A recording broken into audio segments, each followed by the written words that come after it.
Olá, eu sou Marina Kombilenki e essa entrevista é para a edição do Psychoanalysis Today sobre racismo, castas e classe.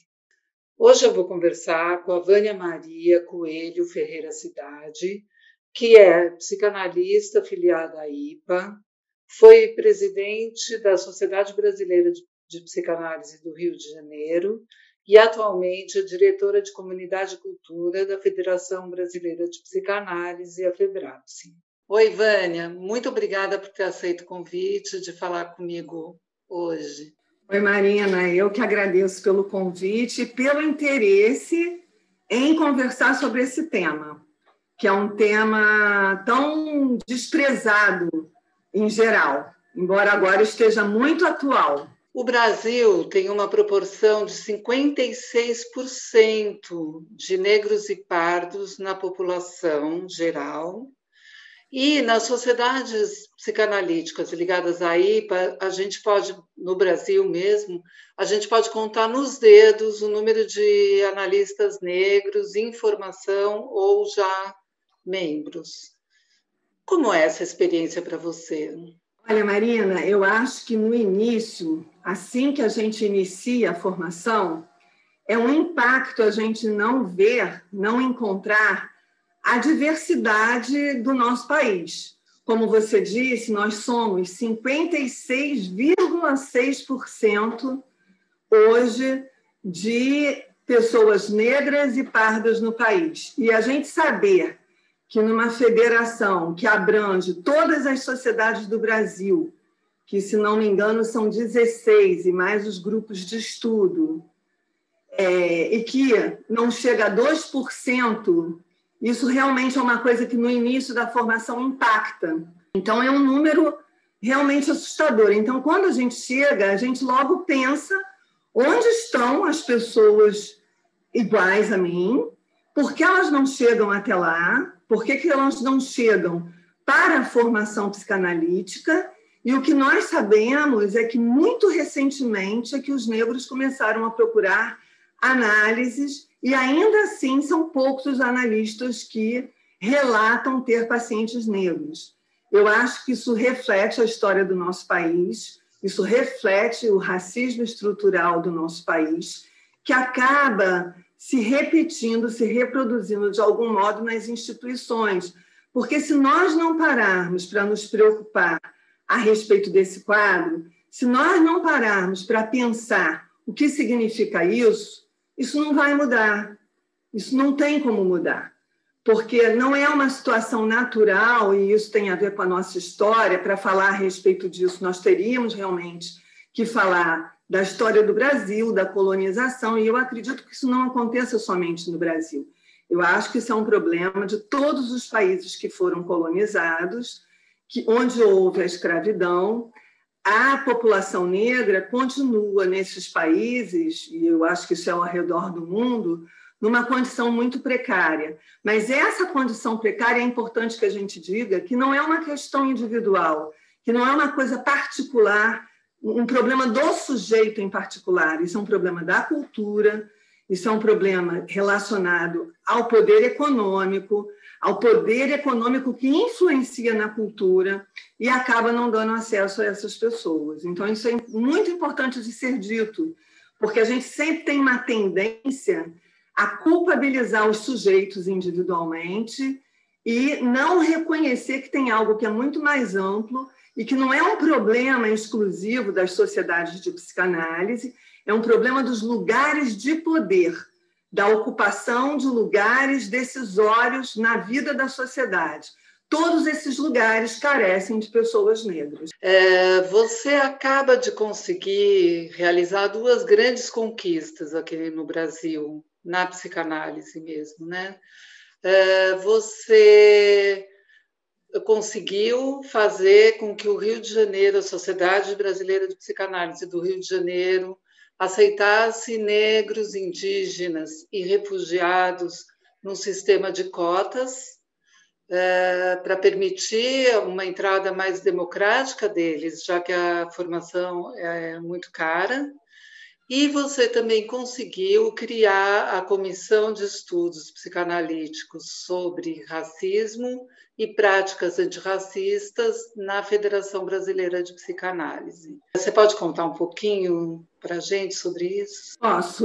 Na minha sociedade, Sociedade Brasileira de Psicanálise do Rio de Janeiro, eu acho que há alguns anos, desde a gestão do Pedro Gomes, que foi em 2010, havia uma abertura muito grande, especialmente da parte dele e do Ney Marinho, que era um parceiro importante.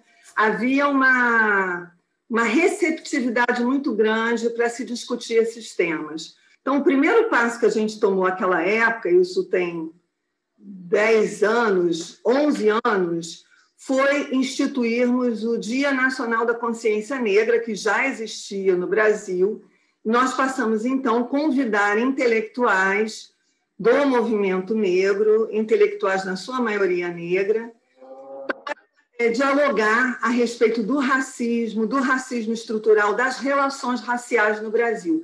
Isso foi uma enorme abertura, que acabou por trazer inúmeros analistas para essa discussão. Disso aí, para a gente criar essa questão das bolsas, na verdade, são ações afirmativas. São bolsas para negras, pessoas negras, indígenas e refugiadas. Porque a ação afirmativa implicaria que todo o curso, tudo que envolvesse a formação fosse grátis, inclusive a análise e a supervisão. E a análise e a supervisão são os únicos dois, são os pilares da formação psicanalítica que a pessoa terá que custear, mas, sem dúvida, num preço diferente das análises, no preço normal que os analistas cobram.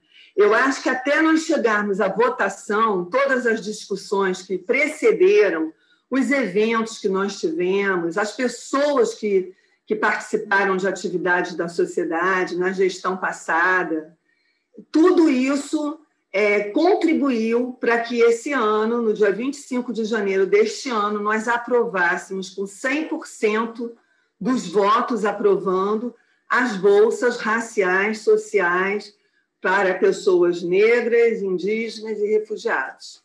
Muito bom. Você deve ter passado por algumas dificuldades nesse caminho, mesmo no trabalho como diretora de Comunidade e Cultura da FEBRAPSE, de falar numa linguagem e falar para as pessoas de uma maneira que elas pudessem entender exatamente o que você está falando, sem aquele preconceito que é estrutural, né? Que as pessoas nem percebem que tem. É verdade, eu acho que as pessoas não se dão conta, não acho que seja algo que as pessoas tenham consciência exatamente de que, às vezes, uma resistência ao tema já eu diria que, uma dificuldade de lidar com esse racismo estrutural, que já é uma dificuldade de se pensar as questões, por exemplo, dos traumas, a questão do ódio. As relações raciais são muito marcadas pelo ódio. No Brasil, morre a cada 24 minutos um jovem negro no Brasil. Isso é um número espantoso, isso é um número assustador. Morrem crianças nas comunidades mais pobres, morrem jovens, mulheres, homens, e esses números são números que nem nas guerras a gente vê números semelhantes. São números, as estatísticas são muito assustadoras e comprovam isso. Mas se nós não formos falar apenas da morte, na vida a gente também constata isso. Constata nos salários, constata nas contratações. Quando a gente vê no nosso entorno, nas sociedades de psicanálise, não só nas sociedades de psicanálise, mas na sociedade em geral, a gente vê que as pessoas negras estão sempre ocupando os lugares de subalternidade. Quando estão, porque no Brasil a coisa é tão perversa que mesmo estes lugares, em determinados espaços, não há condição do negro penetrar. Então, se você vai a um restaurante, por exemplo, nas zonas mais nobres das cidades do Brasil, você não encontra um negro como garçom, por exemplo. Você não encontra um negro como secretário, por exemplo. Na minha sociedade até existe isso, mas isso é muito raro.